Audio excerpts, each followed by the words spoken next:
একজন মহিলা বাঙালি কবি, লেখক এবং শিক্ষাবিদ। অন্যধারে বিখ্যাত অর্থনীতিবিদ অমর্ত্য সেনের সঙ্গে বিবাহ বন্ধনে আবদ্ধ হয়েছিলেন তিনি। তিনি আর কেউ নয়, আমাদের সকলের প্রিয় পরিচিতা নবনীতা দেবসেন, একজন বাঙালি কবি, লেখক এবং শিক্ষাবিদ। 2000 সালে উনি পদ্মশ্রী সম্মানে ভূষিত হন। নবনীতা দেবসেন দক্ষিণ কলকাতার হিন্দুস্থান পার্কে তার বাবা মার ভালোবাসা গৃহে জন্মগ্রহণ করেন। পিতা নরেন্দ্র দেব এবং মাতা রাধারানী দেবী সে যুগে বিশিষ্ট কবি দম্পতি। ছোটবেলায় এক বিশেষ সাহিত্যিক ও সাংস্কৃতিক পরিবেশে তিনি বড় হয়েছেন। বাংলা ও ইংরাজি ছাড়া উনি হিন্দি, ওড়িয়া, অসমিয়া, ফরাসি, জার্মান, সংস্কৃত এবং হিব্রু ভাষাগুলি পড়তে পারেন। Gokhale memorial girls lady Brabourne ও presidency college, Jadavpur, Harvard, Indian Blooming ও কেমব্রিজ বিশ্ববিদ্যালয়ে পড়াশোনা ও গবেষণা করেছেন।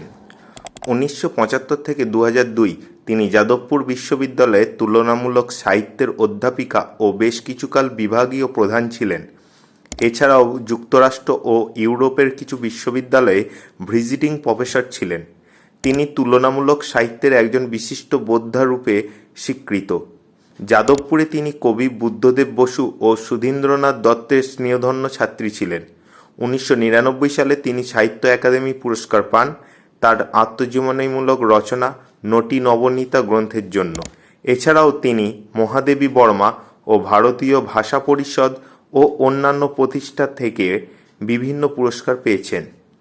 1959 তার প্রথম কাব্যগ্রন্থ প্রথম প্রত্যয় প্রকাশিত হয় দেশ পত্রিকায় অমিয় বাগচি ও প্রণবেন্দু দাশগুপ্তের আগ্রহে। প্রথম উপন্যাস আমি অনুপম 1976। কবিতা, প্রবন্ধ রচনা, রম্যরচনা, ভ্রমণ কাহিনী, উপন্যাস মিলে তার প্রকাশিত গ্রন্থ সংখ্যা 38। 1960 তিনি বিখ্যাত অর্থনীতিবিদ, পরবর্তীকালে নোবেলজয়ী অমর্ত্য সেনের সঙ্গে বিবাহ বন্ধনে আবদ্ধ হন।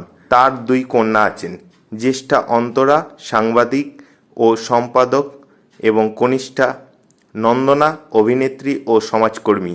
2019 সালের 7 নভেম্বর 81 বছর বয়সে তিনি কলকাতায় নিজের বাড়িতে প্রয়াত হন।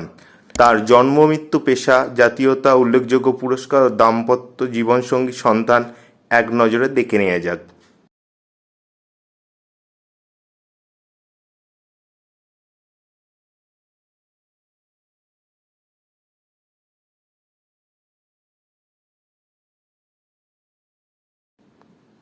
আজ এই পর্যন্তই, দেখা হবে পরবর্তী ভিডিওয়ে।